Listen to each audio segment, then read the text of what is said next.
예, 첫째 시간에 우리 성경의 필요성에 대한 부분을 살펴보았습니다. 오늘 둘째 시간에는 그 순서지 다음 페이지 보면 2번입니다. 성경에 대한 관점에 대해서 살펴보고자 하는데요. 자, 우리가 그렇게 필요한 성경, 이 성경은 우리가 어떤 관점으로 봐야 되느냐에 대한 문제입니다. 첫 번째 보면은 하나님께서 인류에게 자기를 특별히 계시해 주신 살아있는 하나님의 말씀입니다. 성경은 하나님께서 인류에게 자기를 특별히 계시해 주신 살아계신 하나님의 말씀이라는 겁니다.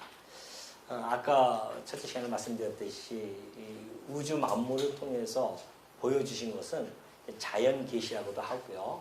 또 일반 계시라고도 그렇게 이야기합니다. 그러면 이 성경은 하나님께서 인류에게 다시 계시해 줄 필요성이 있었습니다.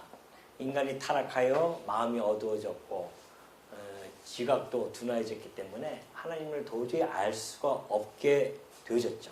그래서 하나님께서는 인류에게 특별히 계시를 해줘야 할 필요성을 가지고 계셔서 하나님께서는 특별히 계시를 해줍니다. 이것이 바로 성경이라는 것이죠. 그래서 성경을 특별 계시라고 합니다. 두 번째 보면은 하나님에 대한 구체적인 지식을 얻을 수 있는 유일무이한 진리 체계가 있다는 겁니다. 그렇죠? 성경에는 하나님에 대한 구체적인 지식이 다 담겨져 있습니다. 자연 계시로는 알 수 없는 그러한 지식들을 하나님은 성경에 담아 주셨죠. 그래서 그분이 어떠한 분인지를 충분히 알 수 있도록 경외할 수 있도록 그렇게 주신 말씀입니다. 그렇기 때문에 하나님은 그 질서의 하나님이시죠. 질서의 하나님이기 때문에 진리 체계가 성경에는 확고하게 서 있습니다. 그 세 번째 보면 그래요. 성경은 일반적으로 흔히 보고 들을 수 있는 어떠한 사상 체계나 철학적 이론이 아니며 종교적 또는 도덕적 교훈서도 아니라는 겁니다. 그렇죠. 많은 사람들은 성경을 어떠한 도덕적인 교훈서로 접근하기도 하고요. 또 종교적인 교훈서다 이렇게 보기도 합니다. 물론 성경 안에는 하나님의 교훈의 말씀이 들어가 있는 것은 틀림이 없습니다. 그렇다고 해서 그것이 성경 전체를 성격을 대변하는 그러한 것은 못 되거든요. 그래서 성경이라고 하는 것은 하나님의 당신 계시, 특별 계시라고 그런 것이지 어떠한 인간의 철학 이론도 아니고요. 사상체계도 아니라는 겁니다. 그래서 하나님께서는 그 진리체계 속에는 반드시 일관된 논리적 통일성을 확보해야 된다는 겁니다. 진리체계는 원래 그렇죠. 일관된 논리적 통일성이 있어야 됩니다. 저기 가서는 이 말하고 저기서는 딴 말하고 그래서 통일성이 되어지지 않으면 진리로서 갖추지를 못하기 때문에 하나님 말씀에는 놀랍게도 일관된 논리적 통일성이 확보되어 있습니다. 그럴 수밖에 없죠. 하나님께서 특별히 우리에게 보여주신 계시의 말씀이기 때문에 그렇습니다. 또한 근거가 분명하죠. 그래야만이 진리로서의 충분한 구비 조건을 갖추게 되기 때문에 그렇습니다.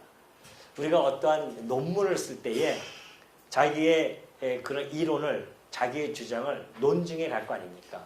논증해 갈 때에 논고가 확실해야 됩니다. 그렇지 않으면은 그걸 논문으로 사람들이 인정할 수 없죠. 어떠한 논고에 의해서 내 주장은 이런 주장을 좀 해나가고 있다. 그래서 논리적으로 증명해 가는 것. 이것이 이제 하나의 논문에 갖춰져 있는 체계인데 인간도 그러할지언데 하물며 하나님께서 만드신 그 체계 어떻게 정말 일관된 논리 체계가 그 성경 안에 포함되어지지 않을 수 있겠냐 말이죠. 충분한 구비 조건을 갖추고 있다는 겁니다.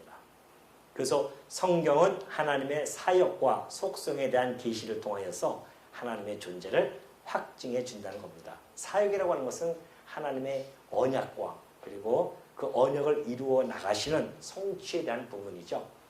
그렇기 때문에 그 사역과 그 언약 성취를 통해 드러나신 하나님의 속성이 있어요.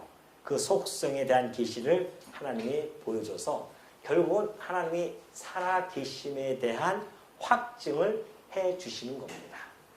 그래서 성경이라고 하는 것은 이제 뭐 다음 내일은 여러 가지 그 기록 목적을 또 더 구체적으로 설명해 가겠지만은 오늘 우리가 이 성경에 볼 때는 이것이 하나님 계시서구나라는 커다란 얼개만 여러분들이 가지고 성경을 볼 때 내가 이걸 이 성경 전체를 볼 때는 항상 우리의 마음가짐은 하나님이 우리들에게 주신 특별 계시구나. 당신의 살아계심과 어떠하심을 우리들에게 가르쳐 주려고 이 말씀을 주셨구나 라는 관점을 가지고 성경을 접해야만이 우리가 여러 가지 이단 사상이라든가 이런 데 현혹을 당하지 않을 수가 있습니다. 이 이단들이 이야기하는 것들은 사실 성경의 어떤 진리책을 흔들어 버리거든요. 그래서 그냥 자기 마음대로 해석을 하고 자기 마음대로 따와서 이야기를 합니다. 그러나 오늘 우리 이 성경은 그렇지 않습니다. 그러니까 그 이단에 빠진 우리 청년이 하나 있었어요. 저한테 와서 막 그 이단에 끌고 가려고 겁도 없어요. 걔들은 막 목사도 막 끌고 가려고 합니다. 그래서 와서 막 이야기하는데 근데 물어봤어요. 너 로마서는 읽어봤냐? 했더니만 아니요. 그래요. 그럼 뭘 가지고 네가 지금 얘기하냐니까 막 요한계시록만 가지고 얘기하는 거예요. 요한계시록을 얘기했는데 이것이 뭐 어떠 하면서 성경 여기저기서 막 짜집기 해가지고 막 설명해 가고 있더라고요. 로마서 한 권을 제대로 읽지 않은 사람들이 어떻게 복음을 이야기할 수 있겠습니까? 그러니까는 이단의 교리에 현혹당할 수밖에 없죠.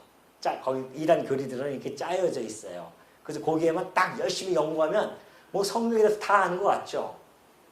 그러나 성경은 창세부터 요한계시록까지 하나님이 왜 주셨겠습니까? 다 필요해서 주신 거거든요. 이제 이건 내일 제가 더 설명을 해드릴 겁니다. 그렇기 때문에 이러한 이 하나님의 계시에 대한 이런 관점으로 접근하는 것이 맞다. 만약에 이것이 어떤 도덕적인 관점으로 만약에 접근하게 되어지면 이것이 윤리 도덕서가 되어버립니다. 그러면 성경을 사서오경 뭐 이런 것들, 뭐 도덕경 이런 것들과 동등하게 바라볼 수 있는 오류가 나는 겁니다. 성경은 그런 거하고는 전혀 차원이 다르죠. 하나님의 계시이기 때문에 하나님의 말씀이기 때문에 그것과는 비교할 수 없는 그러한 지혜의 말씀이 이 안에 담겨져 있다는 겁니다.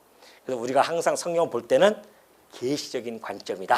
이것을 가지고 성경을 보아야만이 그곳에서 하나님을 발견하게 되어지고 하나님의 어떠한 분을 깨달아 경외할 수 있는 성도로서의 그러한 자격이 되어질 수 있다.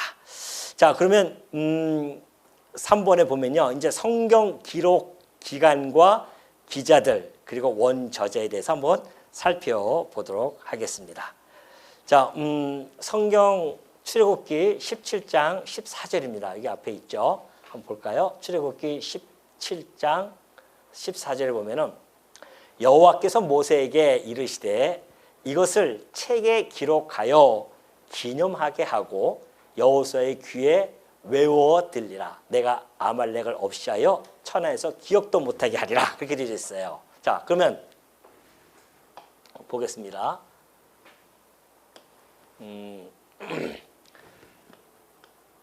예수님이 오시죠. 예수님이 이 땅에 오십니다. 예수님이 오시기 전에 그 역사를 우리는 주전이라고 하죠. 그래서 예수님이 오신 그 기점으로 해서 우리는 주님이 오시기 전 해서 주전, 주님이 오신 후 해서 주후 이렇게 우리는 역사를 그렇게 많은 사람들이 그렇게 기준을 가지고서는 설명을 해가고 있습니다. 그렇다고 한다면 오늘 이 성경이 언제 기록이 되어졌냐면 처음 기록되어진 것이 예수님 오시기 전 1500년 전으로 거슬러 올라가야 됩니다. 이거죠.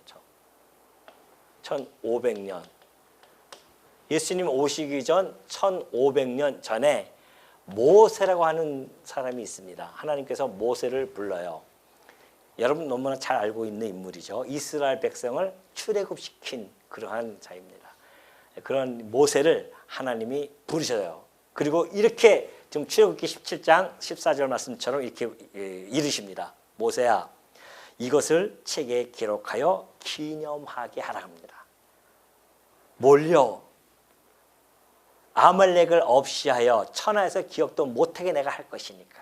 자, 하나님께서 아브라함에게 약속한 것이 있었습니다. 내가 이 동서남북 이 가나안 땅을 너에게 주마. 그 약속을 해줬어요. 그리고 그들이 애굽에 이제 들어갔습니다. 그래서 400년 종살이하고 하나님 그 약속을 이루시기 위하여 그들 애굽에서 건져냈어요. 광야에서 40년 동안 살아가면서 그 여정을 하나하나 걸어가고 있는데 아말렉 족속이 그 앞길을 딱 가로막습니다. 그것은 단순하게 이스라엘 민족을 가로막은 것이 아닙니다. 하나님의 언약을 가로막은 겁니다. 하나님은 언약대로 이루시는 여호와이신데 그 여호와의 언약을 가로막는다고 하는 것은 그것은 곧 하나님을 대적한다는 뜻입니다. 하나님이 당신을 대적한 자를 결코 가만히 두지 않습니다. 천하의 기억도 못하게 한다는 이 엄청난 선포를 지금 하시는데 그것을 책에 기록하라는 겁니다. 그래서 여호수아의 귀에 외워 들려서 그 후손들에게 계속해서 하나님이 하신 일을 후손들에게 알려주라는 겁니다. 다시 말해서 그 한 사건만 하나님이 책에다 기록하라는 것이 아니에요. 창세기서부터 신명기까지 모세 오경에 있는 내용을 다 기록하라는 겁니다. 그래서 하나님께서 계시를 주어서 이 땅을 창조한 것부터 시작해서 창세기 애굽을 출애하는 것, 그리고 그들에게 율법을 수여하고 광야 40년 동안 하나님이 먹이시고 입히시고 인도하시고 보호하시는 그 모든 삶들을 낱낱이 기록하라는 겁니다. 그래서 기억하고 이스라엘 후손들이 그것을 기억하고 생각하게 하라. 왜 그랬을까요? 그 모든 일들을 왜 기념하게 했나 말이죠. 뭐예요? 아까 얘기했듯이 하나님을 깨달아 알고, 이 애굽 땅에서 우리를 애굽 땅 종살이했던 우리를 거기서 건져내신 그 하나님이야말로 상천하지에 한 분밖에 안 계시는 참 신이시며 유일하신 하나님이시구나. 그분이 우리의 인도자이시다라는 것을 깨달아 알 수 있도록 후손들이 오고 오는 후손들이 그것을 읽고 그걸 통하여서 하나님에 대한 지식을 얻고 하나님을 경외케 하려고 하나님이 그것을 기록하는 겁니다. 이것이 1500년 전에 시작이 된 겁니다. 이 성경의 시작이에요. 그래서 창세기, 출애굽기, 민수기, 신명기, 신명기까지 모세 오경을 모세가 기록을 하는 겁니다. 그리고 요한계시록 22장 18절을 보니까요, 내가 이 두루마리의 예언의 말씀을 듣는 모든 사람에게 증언하노니 만일 누구든지 이것들 외에 더하면 하나님이 이 두루마리에 기록된 재앙들을 그에게 더하실 것이요, 만일 누구든지 이 두루마리의 예언의 말씀에서 제하여 버리면 하나님이 이 두루마리에 기록된 생명나무와 및 거룩한 성에 참여함을 제하여 버리시리라 그래요. 자, 이때는 예수님이 오시고 나서 약 주후 100년 정도 잡습니다. 물론 요한계시록이 맨 마지막에 기록되어졌는지 아니면은 요한 1, 2, 3, 4가 마지막에 기록되어졌는지는 확실하지는 않습니다. 그러나 대체적으로 요한계시록이 마지막 우리 성경 뒤에 있기 때문에 그렇게 제가 설명해 드리겠어요. 요한계시록에 하나님께서 마지막 사도 요한을 통하여서 이제 이 예언의 말씀을 증언하는데 누구든지 이것들 외에 더하면 그건 무슨 얘기입니까? 하나님이 지금 이 말씀을 마무리 짓는 이 특별 계시를 마무리 짓는데 인간들이 혹시 이것들 외에 더하거나 또는 제하여 버리면 어떻게 된다? 재앙을 내리겠다는 겁니다. 재앙을 내려요. 그만큼 중요한 이야기입니다. 왜? 요한을 통해서 사도 요한을 통해서 이제 1600여 년 어간 동안, 이게 1600년이에요. 그래서 1500년부터 시작해서 1600년 1600여 년 동안 특별 계시를 완성시키십니다. 그런데 지금도 막 자기가 하나님한테 계시를 받는다고 하는 사람들이 지금 너무 많이 나타나요. 계시를 받았다는 거 아니에요. 그래서 지금도 여전히 계시받고 산속에서 계시받고 살아간다고 하는데 고맙고 답답할 일이죠. 더 이상 뭐 인간 누구에게 계시를 해줄 필요가 있겠어요? 하나님께서 뭐하러 그럴 필요가 있겠어요? 이미 계시가 끝났는데 이 말씀만 가지면은 거기서 모든 답이 다 나오는데 뭐하러 또 부족해서 다른 사람에게 지금 그게 이단들이 자기가 계시받았다고 하는 건 다 이단이에요. 무조건. 혹시 여러분 주변에 내가 계시받았어 하면은 이단인 줄 아십시오. 그는 하나님이 계시 안 해줘요. 이제는 특별 계시가 완성되어졌기 때문에 이 말씀 안에서 모든 것이 다 해결되어집니다. 하나님이 살아계심을 확인할 수 있고 하나님이 어떠한 분인 줄 알고 이 말씀 속에서 우리의 구원에 이르는 지혜가 있고 우리를 바르게 함과 책망과 그리고 의로 교육하기에 유익하게 다 마련해 놨는데 뭘 하나님이 직접 또 마이크 대고서는 내 사랑하는 아들아 내가 오늘 너에게 이걸 계시한다 그렇게 뭘 하시냐 말이죠. 그러면 요한계시록을 통해서 이걸 얘기할 필요가 없죠. 앞으로 계속 내가 이어서 계속 내가 계시해 나갈 것이다 이렇게 써야 되지. 재앙을 내린대요. 여기서 더하거나 제어버리면 완결되어졌다 이제. 특별 계시는 완결되어진 겁니다. 그래서 이 성경을 한 권의 책을 우리에게 손에 들려주신 거죠. 이것이 1600년 동안의 기록이 되어진 겁니다. 이런 책이 없죠. 어떤 책이 1600년 동안 해서 한 권의 책으로 이 성경이야말로 고전 중에 고전 아닙니까? 이 고전의 책을 오고 오는 모든 세대에게 하나님께서 읽히게 하시려고 이렇게 한 권의 책으로 만드셨는지 이게 하나님의 섭리가 아니고서는 어떻게 가능한 일이겠습니까? 왜 제가 이런 말씀을 드리냐면은 기자를 보면은 더 기가 찹니다. 기자들 한번 볼까요?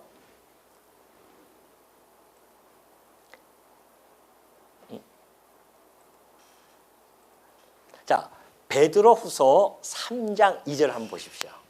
베드로후서 3장 2절 보니까 이래요. 곧 거룩한 선지자들이 예언한 말씀과 주 대신 구주께서 너희의 사도들로 말미암아 명하신 것을 기억하게 하려 하노라 그렇게 되어 있어요.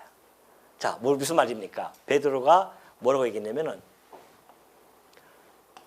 구약은 누가요?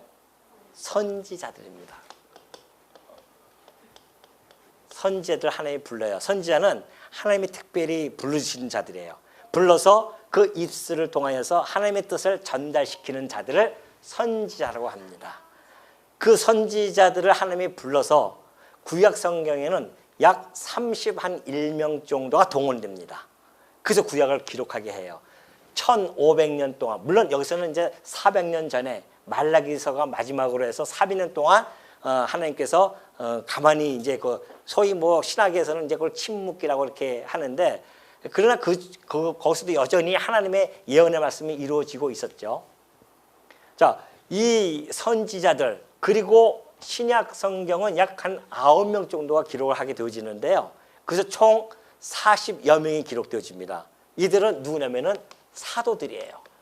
예수님으로부터 부르심을 받은 자들이 그들이 이제 이 신약 성경을 기록하게 되어지죠. 그래서 선지자들과 사도를 통하여 특별 계시를 하나님께서 1600년 동안 40여 명의 기자를 동원해서 완성을 시킨 겁니다. 여러분이 앞에 있는 이 성경책이 말이죠. 그런데 이 기자들은요, 아주 다양합니다. 왕도 있고, 때로는 음악가도 있고, 율법사도 있고, 농부, 어부, 목자, 세관원, 의사, 다양한 사회의 여러 계층들이 다 부름을 받고 이 성경을 기록해요. 자, 배움의 질도 서로 달라요. 살아온 풍습도 다릅니다. 문화도 다르고 시대도 다릅니다. 40여 명이.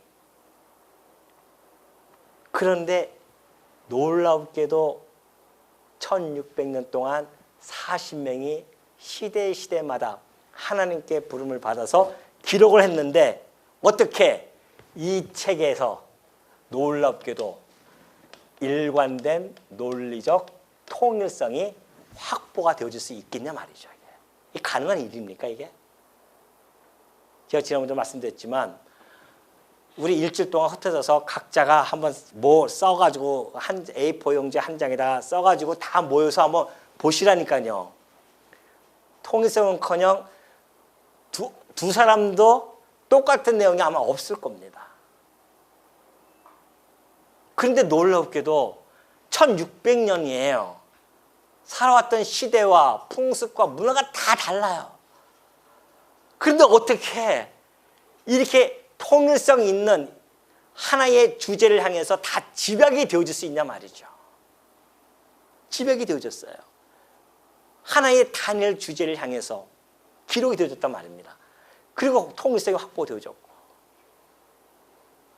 이런 놀라운 책이 어디 있습니까? 이 책을 우리가 가지고 있다는 거 아니겠어요? 아까도 얘기했지만 성도의 행복감은 이런 거예요. 어떤 사람들은 정말 갖고 싶어하는 책 한 권만 가지도 너무너무 행복해가지고서는 따뜻한 이 햇살을 맞이하면서 혼자서 숲속에 가서 그 책을 행복하게 읽고 있는데, 한차 우리는 하나님이 직접 우리들에게 말씀해 주시는 이 말씀을, 이런 통일성 있는 이런 말씀을 1600년 동안의 이 고전을 하나님께서 이들을 통해서 전달해 줬던 그 말씀을 우리가 어떻게 읽지 않고 읽으면서 감동과 감화를 받지 않을 수 있겠냐 말이죠. 성도의 행복은요, 끝이 없습니다. 세상이 주는 행복은 언제든지 가변성을 가지고 있어요. 변해요. 오늘은 행복한 것 같은데 그 환경과 조건이 바뀌어버리면 불행해진단 말이죠. 그러나 성도의 이 행복은 불변한 겁니다. 왜? 이 말씀이 변하지 않으니까.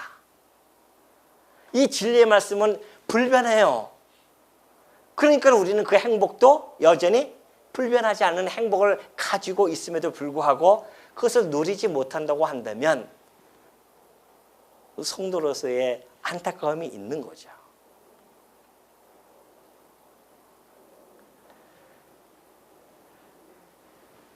그렇다고 한다면 이 말씀이 저자가 40명인데 어떻게 통일성을 확보할 수 있느냐?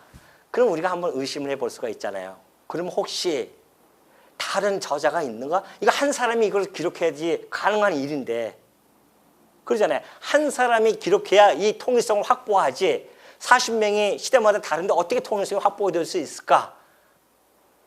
봤더니만 아니면 달라요. 그 배경에 한 분이 계십니다. 이것이 바로 예.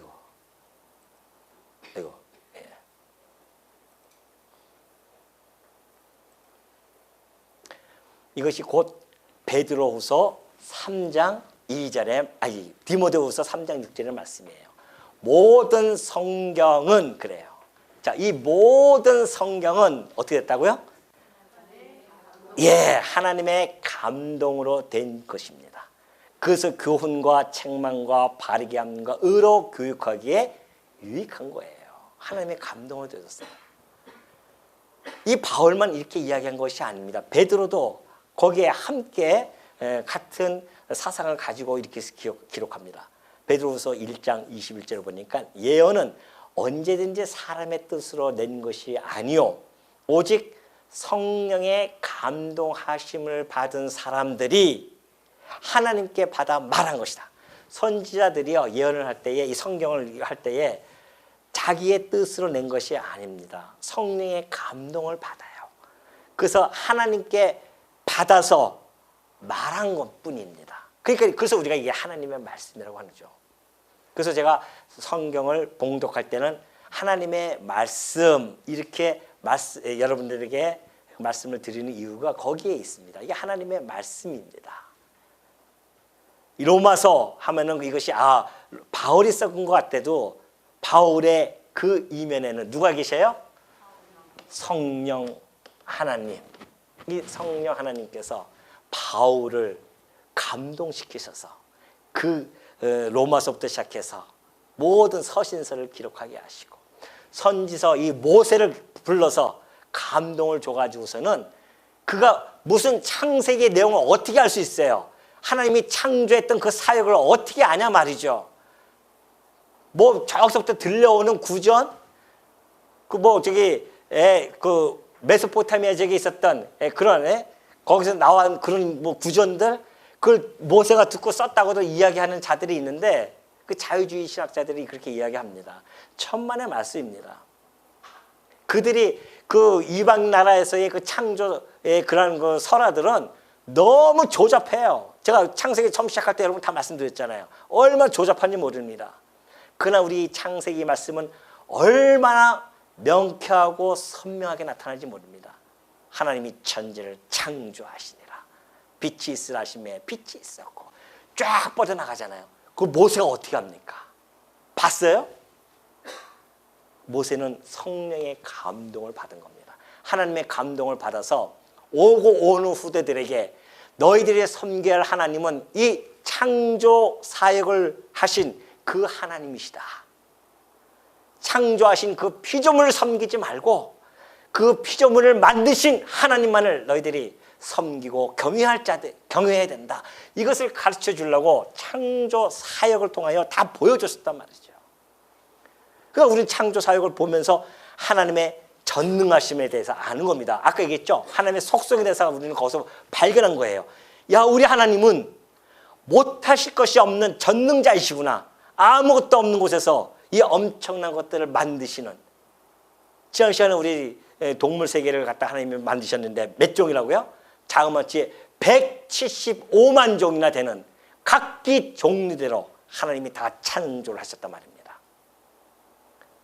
우리는 거기서 보고서는 뭘 느껴요? 하나님의 전능하심을 느끼는 거란 말입니다. 와, 내가 믿는 아버지, 내가 하나님 아버지라고 기도하는 그런 우리 아버지가 이 세상을 이렇게 창조하신 분이었구나. 인간이 아직도 가지도 못하는 저 우주의 끝을 하나님께서는 다 만드신 분이었구나. 그분이 우리의 아버지셨구나. 이걸 우리는 창세기 1장에서 읽어내는 겁니다. 그러니 우리가 그 하나님이 우리의 전능하신 하나님이 나의 아버지신데 무엇을 우리가 염려하고 걱정하면서 살아가냐 말이죠. 그건 이방인들이 하는 이야기지. 무엇을 먹을까 염려하지 말라고 우리 주님이 오셔서 창조하신 주님이 오셔서 직접 말씀하시잖아요. 그건 이방인이 구하는 거야. 우리가 구할 것은 하나님이 약속한 영원한 기업. 거기서 우리가 영원토록 왕노릇할 것들. 거기서 우리가 만세도록 세세토록 하나님의 영광을 찬송할 것들. 그것들을 우리는 이 땅에서 구하면서 살아가는 존재들입니다. 그러한 분들을 뭐라고 부릅니까? 뭐라고요? 또 그것에 까먹으셨어요? 성도라 칭한단 말입니다. 그런 분들은 성도. 그렇게 하라고 우리를 따로 구별시켜 놨어요. 거룩한 무리들이란 말입니다. 우리들이. 그러한 자들인데 뭘 이렇게 염려하고 살아갑니까? 염려할 필요 없어요.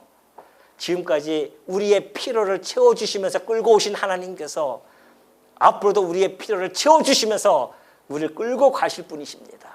그분이 우리 아버지예요. 아버지를 부르지 말든지 못 믿겠으면은. 기껏 아버지 기도해놓고서는 그냥 못 믿어가지고서 또 걱정하고 염려하고 근심하고. 아버지가 얼마나 섭섭하시겠습니까? 그러면 내가 천지를 창조한 자야. 보여줬지 않느냐.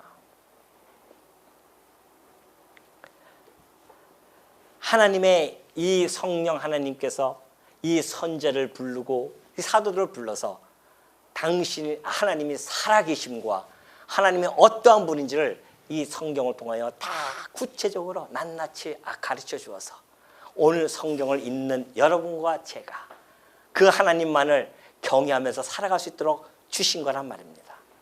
그러니 이 성경이 우리에게는 얼마나 소중한 것입니까? 하나님이 여러분들에게 이 성경은 꼭 책꽂이에 꽂아놔라. 그리고 일주일에 꼭 한 번만 교회 갈 때 가지고 가라. 그렇게 해서 주셨을까요? 밥 하루 세 끼는 우리가 잘 먹습니다. 안 먹으면 죽는 줄 알죠. 근데 우리가 영혼의 양식을, 우리의 영혼을 살찌우는 이 양식을 우리가 어찌 소홀히 할 수 있겠냐 말이죠. 이 영혼을 우리가 양식을 먹지 않으면 아까 얘기했듯이 그런 쪽으로 빠질 수밖에 없어요. 우리 신앙생활이 격길로 빠진단 말입니다. 기복주의로 빠지든지 신비주의로 빠지든지 이단에 빠지든지 빠지게 되어져 있어요. 이단에 빠지는 자들이 다 교회에서 떠나지 안 믿는 사람들이 가는 사람 별로 없습니다. 교회에서 성경을 안 가르쳐 주니까 그래요. 제대로 안 가르쳐 주니까 성경을. 아니 성경을 매 주일마다 여기 조금 저기 조금 하는데 그걸 어떻게 성도들이 알 수가 있겠습니까? 마치 국어책을 우리가 읽을 때 한 소설책을 읽는데 오늘은 소설책 72페이지 5째 주부터 6주까지 읽습니다. 그리고선 다음에는 소설책 뒤편에 거기 92페이지 5째 주 있습니다. 그 10년 그거 한번 읽어보십시오. 그 책이 무슨 책인지 어떻게 알 수 있나 말이죠. 성경은 창세부터 요한계시록까지 쫙 이것이 하나의 통일성, 일관된 논리적인 통일성을 가지고 있기 때문에 창세 서론부터 쫙 흘러나가야 됩니다. 그래서 요한계시록까지 딱 가서 야 진짜 하나님이야말로 살아 존재하고 계심이 너무도 분명하고 그분이 어떠한 분인 줄 이제야 깨달았다. 그러면서 우리가 그 하나님을 경외하면서 힘있게 당당하게 살아갈 수 있지 않겠냐 말이죠. 근데 성경을 그렇게 배우면은 몰라요. 성경에 대해서. 제가 그렇게 왜 교회를 떠나게 되어졌냐면 우리 다 그런 세대 아닙니까? 그렇게 해서 공부를 받았어요.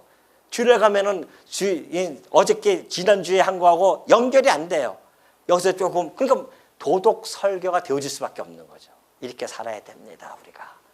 그 도덕과 그런 설교로 빠지게 되어져요. 그러나 우리가 성경을 전체를 알고 그 전체를 통하여 부분적인 해석이 들어간다고 한다면 이단 사상에 빠질 수가 없죠. 이단들은 부분적인 것만 가지고서 이야기하잖아요. 우리는 이 전체의 해석의 틀을 가지고 이 부분들을 다 해석하여 나가기 때문에 우리가 이단 사상에 빠지지 않을 수 있는 힘을 기르는 거란 말입니다.